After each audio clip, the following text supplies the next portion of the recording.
இன்னைக்கு பார்த்தீங்கன்னா நம்ம அயர்லாண்டில் வீட்லேயே எனக்கு கிடைச்ச என்னோட ஜாதிப்பூ. இன்னைக்கு இதை வந்து நான் பேசிக்காக எப்படி எல்லாரும் கட்டலாம் அப்படிங்கிறக்கு ஒரு பிகினராக இருக்கிறவங்களுக்கும் இது எப்படி ஈஸியாக கட்ட முடியும் நான் இன்னைக்கு உங்கள் கூட எப்படின்னு கட்டி காமிக்க போகிறேன். இன்னைக்கு பார்த்தீங்கன்னா இதை கட்டுறதுக்கு வந்து நார்மலாக நம்மளுக்கு பூ கட்டுற நூல் நான் எடுத்திருக்கேன். இப்போ நம்ம கட்ட ஸ்டார்ட் பண்ணிடலாம். ஃபஸ்ட்டு பார்த்தீங்கன்னா நான் ரெண்டு பூவாக வச்சு கட்டுறேன். மேலே 2 பூ வச்சாச்சு. அதே மாதிரி பார்த்தீங்கன்னா கீழ் சைட்லேயும் நம்ம 2 பூ வச்சுக்கிறோம். இதை வந்து ஃபஸ்ட்டு கீழே வந்து ஒரு ரொட்டேட் பண்ணிக்கோங்க. அதுக்கப்புறம் பார்த்தீங்கன்னா அதே நூல் இப்படி கையில் திருவிக்கோங்க. கீழ் பக்கம் இருக்கணும், மேல் பக்கமும் நம்மளோட நூல் வந்திருக்கும். இந்த மேல் பக்கம் வர்ற நூலை நம்ம இந்த மாதிரி இதை பூவுக்குள்ளே விட்டு இழுக்கும்போது இந்த பூ வந்து கரெக்டாக டை ஆயிரும். இதே மாதிரி கட்டுங்க. இப்போ தான் நீங்கள் ஃபஸ்ட்டாக கட்டி பழகுறீங்க அப்படின்னா நீங்கள் வந்து டைரெக்டாக பூக்களை வச்சும் கட்டலாம்.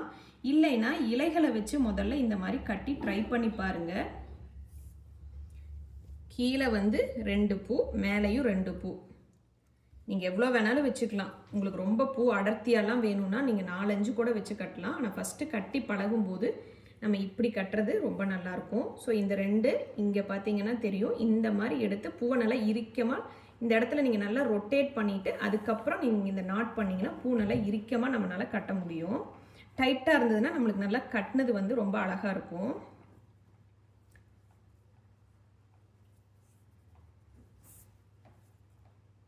இது அப்படியே நம்ம கட்டி பழக பழக நம்மளுக்கு இன்னும் நல்லா ஃபாஸ்ட்டாக வந்துடும். ஃபஸ்ட்டு கட்டும்போது சில நேரங்களில் நம்மளை எது டைட்டாக வைக்கணுங்கிறது நம்மளுக்கு தெரியாது.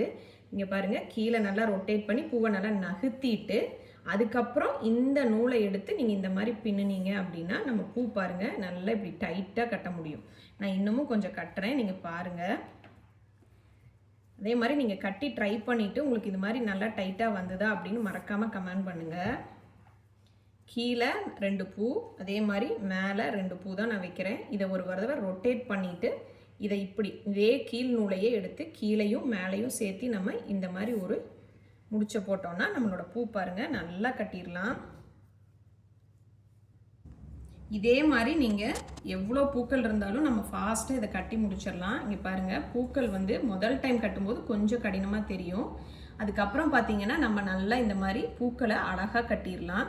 இது வந்து பேசிக்காக நான் இன்றைக்கி உங்களுக்கு எப்படி கட்டுறதுன்னு சொல்லியிருக்கேன். கண்டிப்பாக நீங்கள் இதை ட்ரை பண்ணி பாருங்கள். எப்படி இருந்ததுன்னு ஃபீட்பேக் பண்ணுங்கள். தேங்க்யூ.